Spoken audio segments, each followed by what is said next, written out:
En als ik naar Nederland toe vlieg, dan vind ik dat altijd gaaf. Maar als ik dan terugkom, dan vind ik dat toch wel heel erg ver weg. En dat, ik heb tot zeg maar 18 maanden geleden toch wel altijd een beetje heimwee gehad als ik dan weer hier in Australië weer terug aankwam.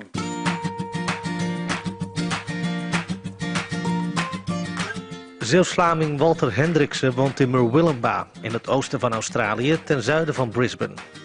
Na een artsenopleiding in Nederland werkte Walter 5 jaar in het tropische noorden van Australië. Je hebt de oostkust waar de meeste Australiërs wonen, wat gewoon zeg maar de westerse wereld is in principe. Zo gauw je zeg maar 200, 300 kilometer landinwaarts gaat, is het een heel andere wereld in principe. Je hebt allemaal hele kleine communities, het zijn toch allemaal een beetje pioniers. En als je daar niet bent opgegroeid, is het denk ik heel moeilijk om je daar te vestigen. En de meeste artsen zijn toch uiteindelijk opgegroeid in de stad, want ze doen hun universiteit in de stad. Dus er zijn maar heel weinig mensen die de bush kennen en die graag in de bush zeg maar, willen werken en oud willen worden.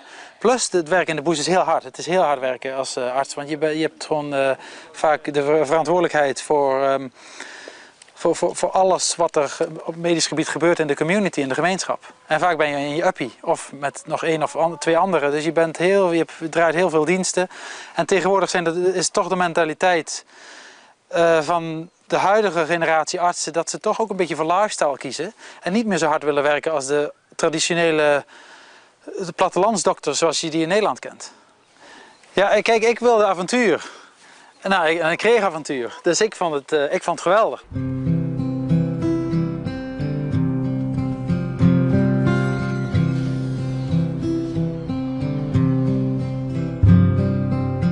Vanwege zijn werk in de Outback had Walter Hendriksen veel te maken met de oorspronkelijke bewoners van Australië, de Aboriginals. Elke donderdag vloog ik met een vliegtuigje naar een community in de woestijn meestal. Waar ik dan een soort kliniekje deed. Dus je vertrekt 's ochtends rond zonsopgang en het duurt soms een paar uur vliegen. En je komt dan aan, je hebt een klein kliniekje, meestal een oud huis, waar ze dus soort of omgebouwd hebben tot een kliniek waar dan 2, meestal soms 3 verpleegsters permanent verblijven in de community. En dan selecteren zij alle mensen die extra medische zorg nodig hebben uit voor die dag, zodat ik ze dan kan consulteren.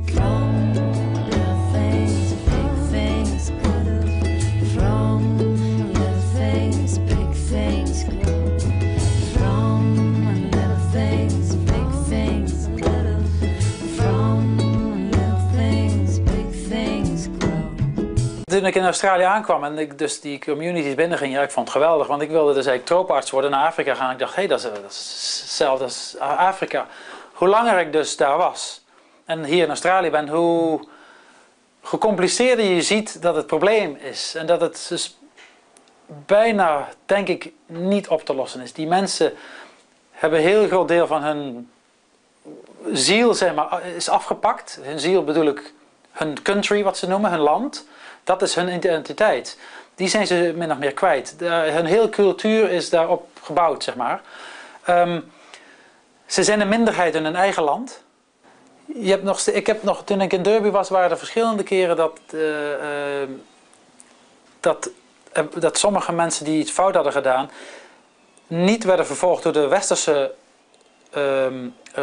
wet, maar wel de Aboriginal wet. Wat dan is, dan worden ze gespeerd bijvoorbeeld. Dan hebben ze iets fout gedaan, dan hebben ze iets gestolen, krijgen ze een speer in hun been. Dat wordt nog steeds gedaan. Maar omdat het zo'n vaag gebied is dat het heel vaak dat de westerse wet niks doet en dat de Aboriginal wet niks doet. Dus die mensen weten ook niet waar ze aan toe zijn. En dat is niet handig. En om helemaal hun cultuur te laten vervloeien zou ontzettend zonde zijn, denk ik. Want het is zo'n interessante cultuur.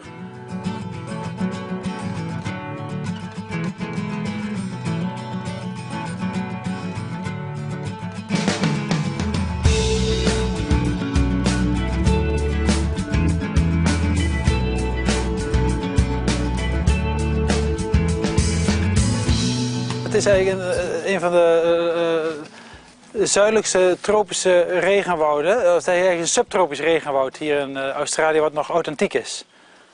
Dus dit is nooit aangeraakt door mensen, zeg maar, op deze berg. Er zijn hier veel papegaaien. En omdat het halverwege de subtropen is en de tropen, heb je dus ook met de migratie van de vogels heel veel verschillende vogels. Dus je ziet, afhankelijk van het seizoen heb je dus hele uitgebreide variatie aan vogels die je kunt zien over het jaar heen. Ja, toen ik ongeveer 10, 11 jaar was, deed ik al heel veel vogels kijken, zeg maar, in Zeeuws-Vlaanderen. Dan gingen we altijd op de vogeltrek in de lente en de herfst bij Breskes gingen we altijd bij de vuurtoren vogels tellen. En ik heb dat toen een beetje laten verwateren en nu heb ik het toch weer opgepakt nu ik in Australië ben. En, omdat er is zoveel variatie aan vogels hier in Australië. Het is een hele interessante hobby, vind ik. Ja. Wat is de meest bijzondere vogel die je tot nu toe gezien hebt? De meest bijzondere vogel? Ja, je hebt een lyrebird, maar die heb ik eigenlijk nog nooit gezien. Maar die aapt alles naar wat hij hoort. Dus hij aapt andere vogels na. Maar hij aapt ook kettingzagen na, bijvoorbeeld als er bosbouw wordt gepleegd in een gebied waar zo'n vogel leeft.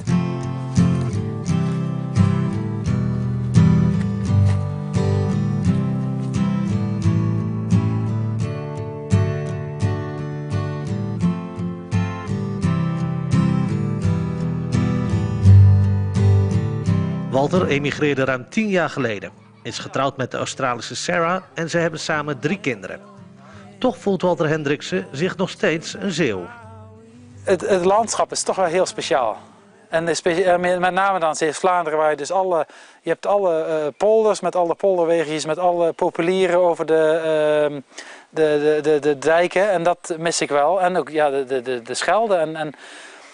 En ja, het is toch ook een deel van je jeugd. Meer jeugdherinneringen, denk ik. Ja. Een soort thuisgevoel in principe. I used to find it very hard when he would go back to Holland and he would come back very homesick. And same when people from Holland came here, when they left he was very homesick again. And that made me feel very bad because he'd obviously given up a great sacrifice with his friends and just being Dutch to live in a completely different culture and a different country. Dan besef ik weer hoe ver Australië weg is van Nederland. Hoe ver weg het is. En dan zie je vaak, kijk, je hebt dan nu allemaal die schermpjes in je vliegtuig. Als je dus van Nederland naar Australië vliegt, dan zie je dat lijntje waar je naartoe moet. En dan denk je van, ja, dat is echt de andere kant van de wereld. En als ik naar Nederland toe vlieg, dan vind ik dat altijd gaaf. Maar als ik dan terugkom, dan vind ik dat toch wel heel erg ver weg. En ik heb tot zeg maar 18 maanden geleden toch wel altijd een beetje heimwee gehad als ik dan weer hier in Australië weer terug aankwam. That has lessened now and he's much happier. He's now a citizen, which I never thought that he would become an Australian citizen. But for me to see him much happier and settled as an Australian makes me feel, yeah, much happier too. Ik voel me gewoon Nederlander. En